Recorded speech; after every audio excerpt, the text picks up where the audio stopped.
summary. It's exciting. Hey guys, welcome to Sprint 73 for YakShaver. We got some progress done for YakShaver 2.0, which is pretty exciting. So let's get started. The sprint goal for last sprint was to get the Spike YakShaver Agent 2.0 done, and that is checked off, done. Timesheets. So in the last week, Baba and Zeno worked almost 5 days, worked 4 days. Stephen, Tom had some days on client work. And Lewis, there is a lot of space on the right. Can you zoom up? Zoom. Yeah, that's fine. Yep. All right. Stephen, Tom had some days on client, so it's not that much. And that is all for timesheets. For done PPIs, so the first one, YakShaver settings at a third off option. So before we only had an on option and an ask option.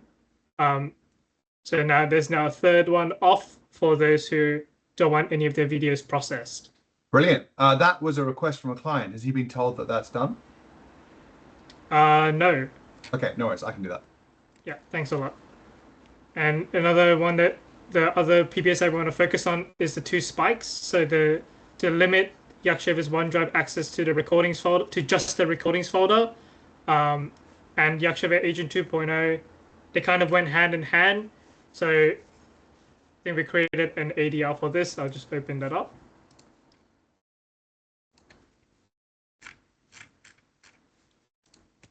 So we have an ADR for of picking which option we wanted to do, and as a team, we decided that standalone app out of the options was the best choice. So we had standalone app or Chrome extension or updating the Teams app file permissions. And so, can I just, it clearly looks like you're going to completely rejig YakShaver. And I see the most green ticks on the standalone app, right? Yep. So it certainly feels like you're heading in the direction of making some exe for Windows, right? Yep. So since you're doing that, I think I would prefer you to put the platform that you're thinking of going, or at least some of them. So, because otherwise, obviously you got to cater for Mac OS as well. Mm-hmm. So yep. I would have put, you're doing WPF, or you're going to use some other more cross compiler. So, like, you don't have to investigate them. Just put the list of the names that you're considering. Like, that's what I would do. Yeah, okay. So we're currently leaning towards Tori. The other options are Electron or Photino. So I guess we should update the ADR to include those options. Yeah, just underneath that standalone app, because that's the way it looks like you're going. You do know that it's going to be, it's a lot, it's in big organizations, they're not going to want an exe, probably. Mm-hmm. Yeah, there's a lot of you think of some of our government clients, they're very locked down. This one is not going to fly. But, I guess we're going to give both options, aren't we? They get what we have today if they're locked down. Is that correct? Yeah. Or if they're not locked down, they get to use it. Yeah. So it's not. Yeah, it's quite good actually. We're giving them the best of both worlds. And I mean, there must be some way that they can install an exe if they really wanted it. Like if we get it audited or whatever, because obviously they have some programs, right? Yeah, they do. You're right. So yes, possible. Yeah. So it has to go through some compliance checking. Yeah. Mm-hmm. Also, right now, with the permissions it asks for, it's a tough sell sometimes to companies who are paranoid about that kind of stuff anyway. So it sort of swings and roundabouts a little bit. Oh, yeah. Yeah. Which one do you care about? The Teams stuff or, you're right. Yeah. Yeah. Yeah, you're right. Didn't think of it. And I think that was something that Callum mentioned as well, that Gordon brought up about having it within the portal itself. That could be something we could also look towards. Can you say that again, Lewis? So having the recording everything instead of being on the extension, with it also being on the extension, you could also have it on the portal itself. Maybe like as like a recorder straight from there. That was something that Callum said that Gordon brought up. Which is a good idea, I think. Okay. All right. Because that way they wouldn't need, as long as they've got access to the portal, which they need anyway, they could just start their shave from there and would just operate within the portal. So we would just do that with, some JavaScript to do that. Yeah. Or Blazor. The limitation with that is that it's going to be a lot harder to run MCP servers from there. We're probably going to be limited to only HTTP based MCP servers, whereas if we're running in a XE, we can run anything. But maybe that's a trade-off they can make as well. So they can say, all right, no local MCPs, you can only use the GitHub MCP, which is probably sufficient for 99% of cases anyway, and you can just run it from the portal directly, and then you don't need any extra permissions. Okay. So that sounds like a great idea. All right. Let's keep going. Yep, let's keep going. So that's all that I wanted to highlight, but is there any other PBIs you want me to talk about? Anything that caught your eye? Yuli is focusing. Yeah. So the watermark videos are done and they're in there now? Yeah, so that was just a done video. They've been in there for a while. Yeah. Okay, cool. And is there a marked difference in how long a video takes to shave now? Stephen, you probably have a better idea than I do. Yeah, once the watermark is added to video, the time will be added to the video. Sorry, as I in think the he means time it takes to processing time. shave, the processing time, like how long am I waiting for the video to pop up in Teams? Oh, okay.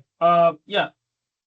Currently, there's a risk condition in the production. So, if unlucky you got the risk condition, the maximum time waiting is 2 minutes. But otherwise, it's averagely should be around 30 seconds. Okay, 30 seconds additional or 30 seconds total waiting time? Additional. Additional. So do we know what the total waiting time is? The total waiting time. Yeah, so I finished recording, and then how long from when I finished recording to when a video, like when it pops up and says here's your PBI? That's really gonna depending how long the video is. Right. So it's really hard to say how long the waiting time is. Probably around 1.5 minutes, I guess. Okay, so it's about 33% increase at best, up to a doubling at worst. Yeah. Okay. And is there some configuration to turn off the watermark thing if I want to speed things up, if I want to demo it to a client or something? Yes, we can. Okay. But it's not that flexible. We have to do a redeployment to turn it off. Okay. Yeah. All right, cool. Because Adam, just for your point of view, if I'm running this through with the client or something, we do a first shave, a test shave once we've finished all the setup and everything, and it's a very nerve-wracking 2 to 4 minutes that I'm waiting for that to pop up, right? If it's going to be 1 minute, it's going to be a very different situation than if it's 4 minutes. Right. Okay. So you're saying it's cold, so it needs to spin up. Is that right? No, it's just the extra time taken to add the watermark is. So every shave takes approximately 30 seconds to 2 minutes longer than it did without the watermark. Right. Okay. But so on the plus side, if there are multiple shaves coming in at the same time, it processes them a lot better than it used to, right? Which it used to just sort of fail if multiple shaves came in simultaneously. So now we're able to handle a bit of it. And I also think this is a little tainted from you, Yuli, because you like things fast. And it's the whole point of the app, in my opinion. Yeah, I wonder if on initialization of YakShaver, we could upload a video for them, like a pre-recorded video. Maybe we have a Yak avatar with an AI generated voice or something that says, hey, I'm Yaki, let's go set up your YakShaver. Then that itself is shaved by their own tenant, which would do two things. Firstly, confirm it's all working, so there's no nerves. And secondly, give them an initial task to do to, configure GitHub or, whatever the first step is. And then that could be your demo. Like we just automatically upload that video as soon as the tenant's created, and that'll shave in the background. And then you can say, here's an example from Yaki. So that would do it end to end test, would it? It would, and also sort of be a demo that you could show them as well as soon as they've got it. What do you think of that idea? Yeah, it's interesting. So, yeah, that could be cool. The other thing I was thinking is, could the watermark be added in parallel? So make the video with no watermark, and then if they click on it, straight away, then it opens up with no watermark. But if they wait 30 seconds to 2 minutes before they click on it, that video behind the scenes is replaced by another video that has a watermark. So basically, shave the video and then edit the PBI by adding the watermarks video later. Then you have the best of both worlds. Like, why Hey? did it? People, I can see people like getting confused and complain if they click two on it, different see the URLs. video, and then the video is without watermark, and a few minutes later they share the video and suddenly it's with watermark. It's gonna be like, what? I think it's weird. Maybe. I think a 2 minute delay is a big deal. Like on top of it taking a minute or so anyway. I Even think 30 Steven said seconds is a big deal. It's only 2 minutes in rare cases, right? It's usually only an extra 30 seconds. It's not that much, right? Yeah, Yuli, you got to really understand that branding is really important. Yeah, I think the usability of the application is more important. Like, but okay. Okay. I think when you demo it, as long as you tell them, hey, this is going to take 2 minutes, so let's chat about something else while we wait or whatever, it should be fine, right? As long as you set that expectation. But is there also any chance for a progress bar? Like ... Is there such a thing? Like once We you've have got something one- like that in the Chrome extension, don't we? Yeah, just a loading Teams, circle. we are limited to whatever Teams allows us to do. Right. So- But you do know the size of the file that just came in from OneDrive, so you should be able to do something. Maybe. Okay, all good. Yep. I think this is something we're going to discuss further down, I think. Yep. I think that's Carry a good point to bring up there. Anything else from you, Yuli? Help card, improved menu layout and emoji indicators. What's that? Yeah, so Stephen, can you give an explanation on this one? I can open up Yeah, this is just visual change for the Teams UI. So initially we had a very massive help card that includes the status and also the commands.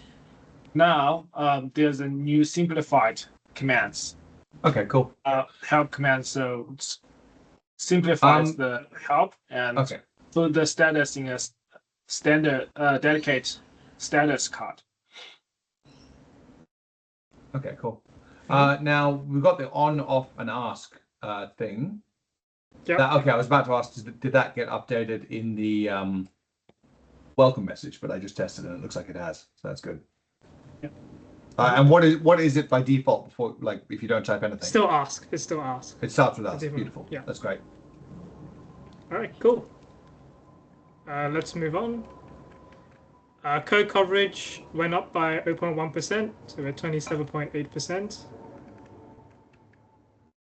Build pipeline, we had 3 deployments this sprint. App health overview. So there are 2 things to point out. The first one is the dip in availability here. Essentially what happened was we disabled a few of the tenants that were not in use, like the test tenants that we did and the Microsoft, the ones that Microsoft used when they were testing YakShaver. And our code didn't account for disabled databases when doing the health check. So it failed for a bit while I fixed it up. But something I should have noticed when I was fixing that was a spike in the errors. And these spikes were caused by the YakShaver.ai count of total shaves and minutes saved. So it was failing here. So the disabling the tenants failed in the health check and the total number of shaves done. And that was my bad. I should have picked up on that one. That's why there was a spike in here. Monthly usage, Yuli is back at the top. And there's Tiago, Adam, Jules, and everyone else there as well. This is great. Lots of shaves. For the product roadmap, we have some progress done to Chinafy, and there's a new epic called YakShaver Agent. So that'll be something that we're going to work on as well.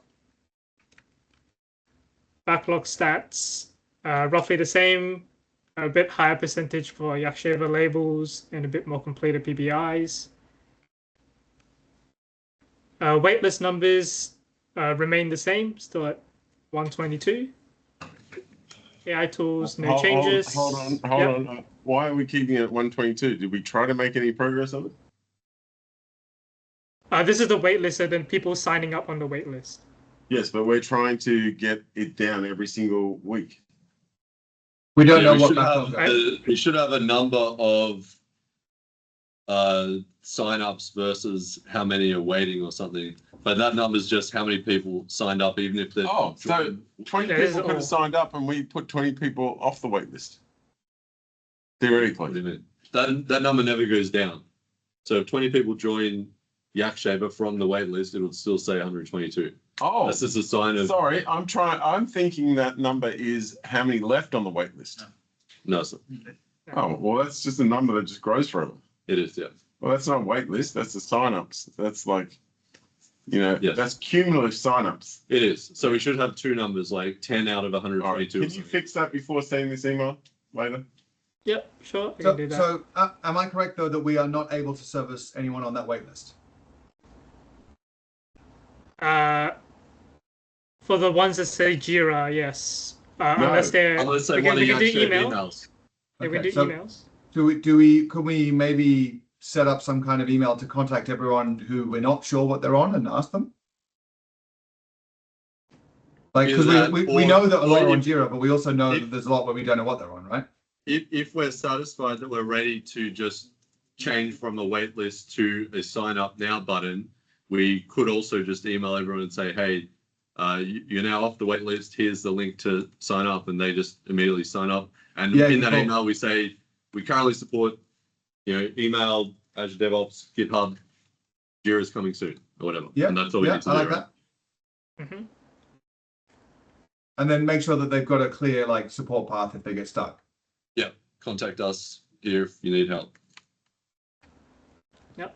Yeah, that's good. That's good. Adam, you on board with that? Sure. All right. Next thing is tenant stats. So we have 8 active tenants. So that's I think 4 more than last week. But we have 0 shaves from those 8 tenants. So that's a bit of a disappointing stat from there. Do we SSW skip? shaved. Lewis, do we skip a section there? Which section? AI tools? AI tools. I mean, there's no sorry. There's no changes from AI tools from us this week. Okay. And yeah, for tenant stats, SSW has done 59 shaves. We have 8 tenants, but we have 0 shaves from any of those tenants. I wonder if we should, I'm just thinking now off the top of my head, but I wonder if we should do some kind of gamification for early users for 5 more shaves to get blah, blah, or something something to kind of get it into their muscle memory. I really think that we offer them, 3 months or 6 months for free, but if they don't use it, they lose it. So every week they're not using it, they lose a week of free. So to keep their thing up, they got to do a shave every week or something. Yeah, that's a good idea. We've already given it to these people, so we'll need to be careful about how we say that. But at least everyone on the wait list, when we give them access, we could definitely say that from the start. This is free on the condition you actually use it. We can figure out what text we put in the email, but I think that makes sense as an idea. Yeah. Yep. I think maybe it could be something like you get 3 months. If you use it every week, it extends to 6 months. If you use it for 3 months and you don't use it at all, it loses. That's it. Yeah. It goes down. So it could end up. Yeah, make it sound positive. I like that. Sure. 1 month. Yeah. That's a very good idea. Next, Copilot stats. So who spoke the most during the review and planning phase was me, Callum, then Stephen, then Tom, then Baba, then Zeno. And for the main action point, Copilot summarized it as the main action point to do is to focus on YakShaver 2.0, to conduct event storming, to define data flow, and investigate frameworks to build the standalone app. So I think that seems accurate. Can you guys agree, team? Yeah, that was pretty much spot on, I would say. Nice. And sprint retro. So one more well.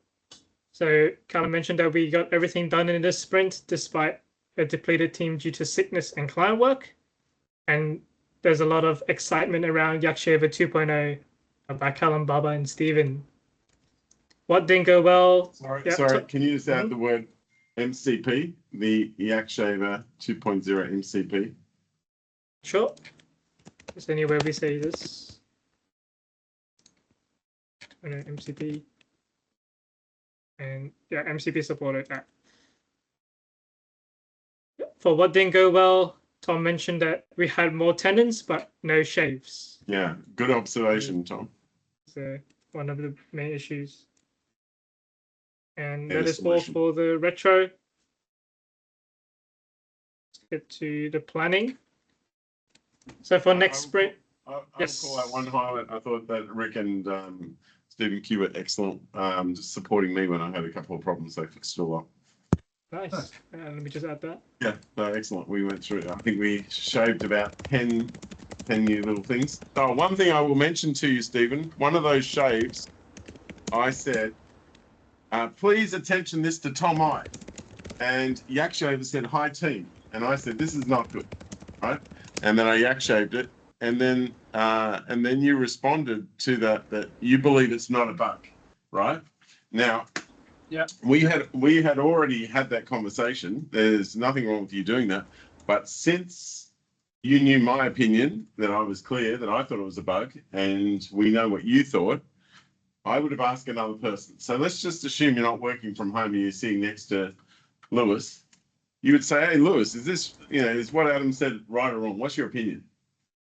And then you would have been able to add a little bit more than just reply with that. I believe this, spoken with Lewis, he believes this, etc. But yeah, that's the only comment I'll say about that. Okay. Very cool. Let's get to the planning. So for next sprint, sprint 74, the sprint goal will be to complete event storming. So we had an event storming for YakShaver before, where we determined the data flow and what needs to be done, what cards need to be sent. Obviously, now that we're going to 2.0 and we're trying to decouple ourselves from teams, a lot of that will change.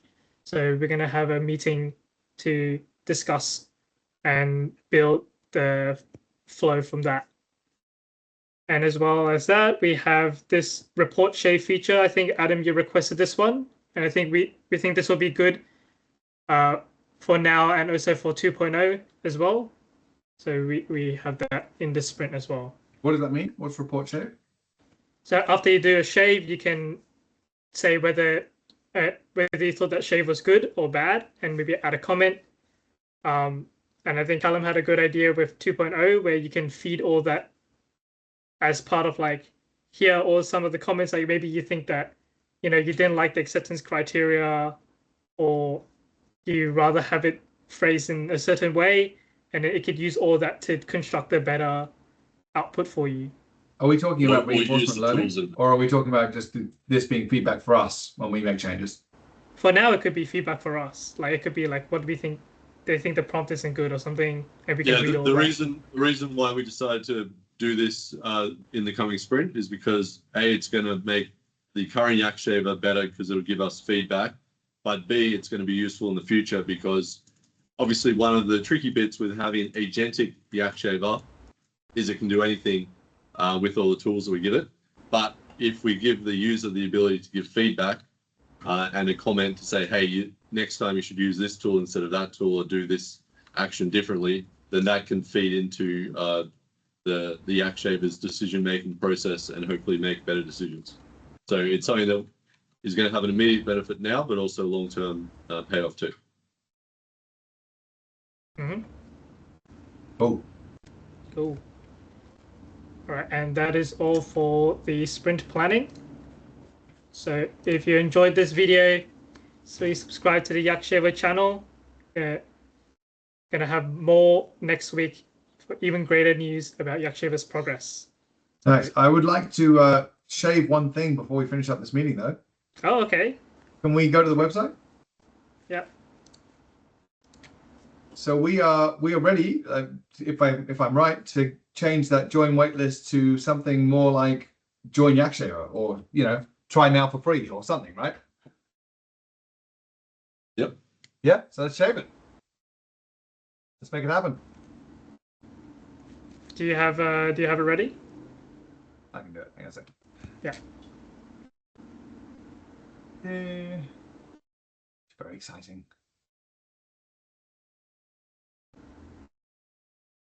All right, I'm here on the YakShaver site, and we are ready to go live with this. So at the moment, up the top right, it says join waitlist, and the main call to action is really join waitlist. So we'll have to do both up the top right and anywhere else on the site that it says join waitlist. We need that changed to join YakShaver or something. So talk to one of the UX people, figure out what the best call to action would be to make sure that's the clear, get started now. This is the real, for real, set up your own portal. Try now. Try now, maybe. But it's not even just try now. It's actually sign up, use it now. Maybe try now. Try now sounds like a quick thing, more like try the demo. So we'll have to figure it out. But yes, let's get rid of the wait list. Let's go live, and let's email the whole wait list to tell them we are now live and we are supporting email, Azure DevOps, and GitHub with Jira coming soon. Anything else from anyone else? And you get 3 months for free if you use it every week. That could extend to 6 months. If you don't use it, it'll run out of 3 months. So yes, we need to figure out those details. To be clear, that is for the people who are currently on the wait list. So new people who sign up won't have a free period unless they're on the free tier. Yep. Cool. Thank you. Okay. Cool. Done. On Hey Siri, that start stopwatch. On that note, if you join YakShaver, we're now open, I guess, as mentioned by Yuli. You can go to the portal and sign up. And if you like the video, subscribe, like the video. And that is all. Thank you very much, guys. See ya. Thanks, Lois. Cheers. It's exciting. Yeah.